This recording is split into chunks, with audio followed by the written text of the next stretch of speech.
Kapatid, in case you missed it, ang April 10 ay diniklara ng regular holiday bilang paggunita sa Eid al-Fitr, alinsunod sa Proclamation No. 514 ni Pangulong Bongbong Marcos.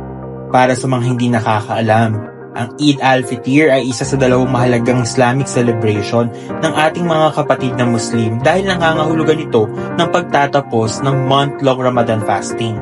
Pero bakit ang araw ng paggunita ng Eid al-Fitr ay paiba-iba ng petsa?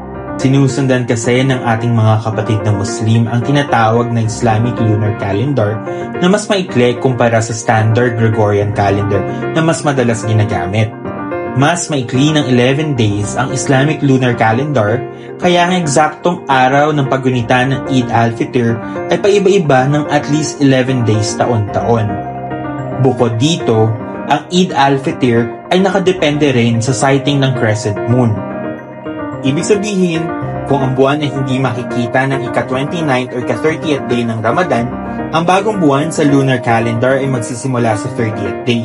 Katulad na lang sa nangyari noong 2023, na unang idiniklara ng Malacanang ang April 21 bilang holiday para sa paggunita ng Eid al-Fitr. Pero, dahil kinumpirma ng Bangsamoro Darul Ifta noon na hindi nila nakita ang crescent moon, ay inilipat na lang nila ang holiday ng April 22.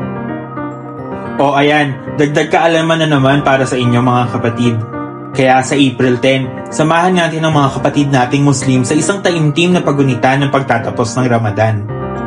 Gusto mo pa ba ng mga ganitong klaseng content? Mag-subscribe lang at i-follow ang social media pages ng News 5. Ako si Rainier Mira, News 5 Digital.